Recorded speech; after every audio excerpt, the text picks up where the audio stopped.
Hello vinyl community, this is Randy back today with another video.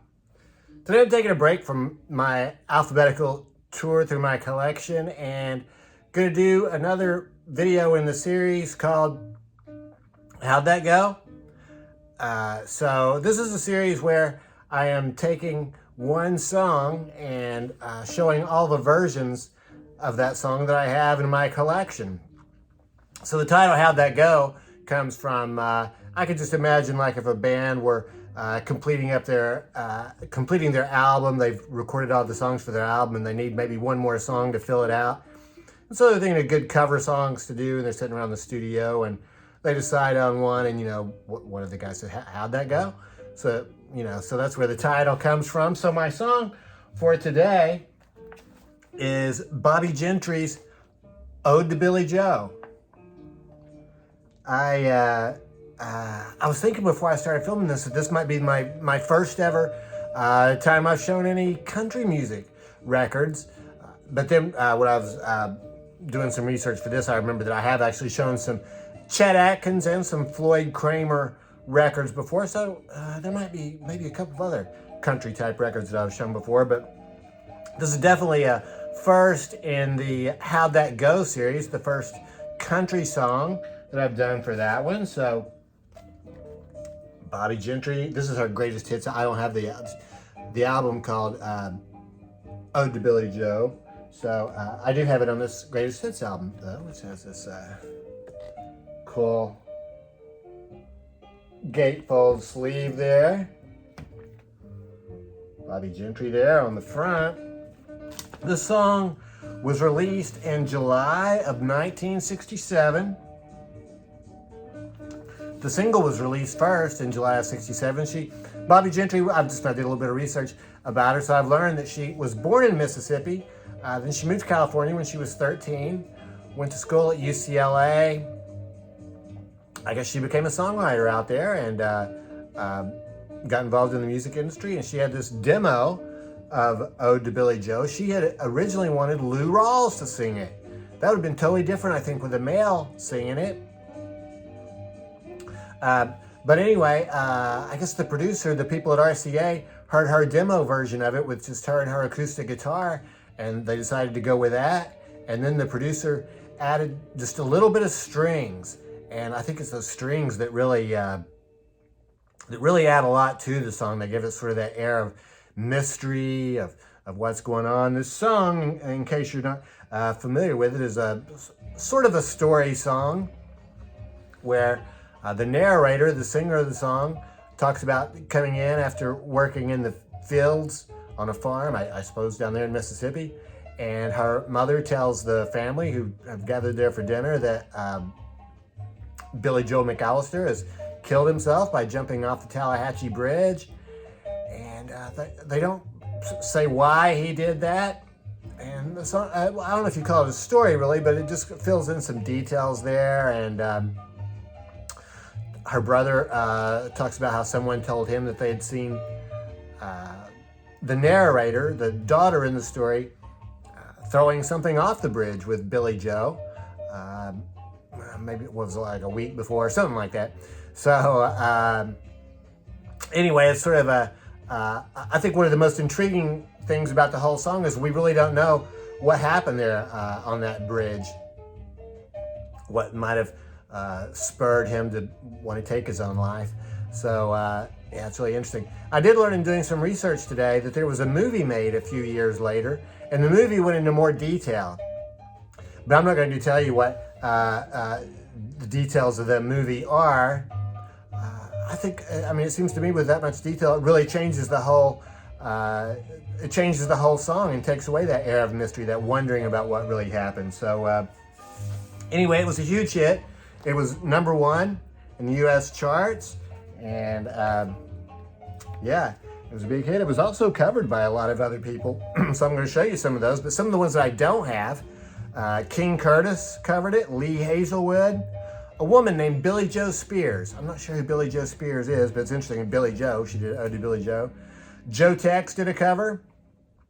Just in the past couple of years, Mercury Rev did a cover. They redid an entire Bobbie Gentry album, And I guess they did this song too, with Lucinda Williams, I think, doing the vocals on that. Diana Ross and the Supremes did a version on the Reflections album. Martha and the Vandellas did a version. Billie Vaughn did one. Chet Atkins performed a version of it with the Boston Pops. Jimmy Smith, jazz organist Jimmy Smith, did a version. And Joe Pass, jazz guitarist Joe Pass, did a version. So it's a very popular song. I mean, not just among country people, but among R&B and jazz people. I have another copy of it on this Super Oldies Volume 3 compilation. This is a cool compilation album. There's a lot of good songs on here. Here is Bobbie right here. This is a cool album. Starts out with Nobody But Me by the Human Beings. It also has, there's a song by Lou Rawls on here, just sort of a coincidence, I guess, Dead End Street. Coincidence that Bobbie Gentry wrote it with Lou Rawls in mind. Also on this compilation, it's a cool compilation, is Cannonball Adderley's version of Mercy, Mercy, Mercy, Glenn Campbell's Gentle on My Mind. There's some other songs, different drum by the Stone Ponies. So, some other hits on here. If I Loved You by Chad and Jeremy. So, with a cool compilation. That's on RCA Records. It's cool. RCA Rainbow label. Floyd Kramer did a version of it. Floyd Kramer, a pianist from the 60s, 1967 for this album. Floyd Kramer plays country classics. I thought it was interesting that as late as 1967, he's still going with the totally Brill Cream look there. I'm sure he probably switched from that at some point. Floyd Kramer, fantastic piano player. That's what we're hearing. That's what we're hearing in the background right now. I could have used the Ventures again for another background music, but I've used the Ventures so much I decided to go with Floyd today. But the Ventures covered it on $1 Million Weekend. Another great Ventures album. That's on Liberty Records. Vibraphonist Cal Tjader.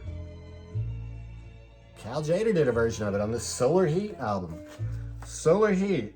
This album, the Ventures album, was from 1967. Solar Heat is from 1968. This is a 2019 reissue on Modern Harmonic Records. There's a picture of Cal on the inside. So Cal's sort of known for his Brazilian or Latin flavored music, but in this case, he gives the song a little bit of a different flavor. And Modern Harmonic. This one's on this cool translucent yellow vinyl. Lou Donaldson. Lou Donaldson, a jazz alto saxophonist, does a version of it. It's the lead-off song here on Mr. Shingling. Blue Mitchell on trumpet, Jimmy Fats Ponder on guitar, Lonnie Smith on organ, and Leo Morris on drums. This album is from 1967. This is a 2019 Tone Poet release. It's on Blue Note, classic Blue Note. And then the last version I have is on this Johnny Carson compilation album. Here's Johnny, Magic Moments from the Tonight Show. So this is an interesting record. It's a 2-record set, and it has a lot of clips from like interviews that he did over the years, but also some of the musical guests that he had over the years, including his own band, the Tonight Show Orchestra, and Doc Severinsen does a version of it on this album. So sort of a jazzy version here. Yeah, this was very cool. Yeah, so that's it. Ode to Billie Joe, #1 hit in the United States in 1967, covered by a lot of other people. I'm going to play the song now, so stay tuned for a needle drop, and thanks very much for watching.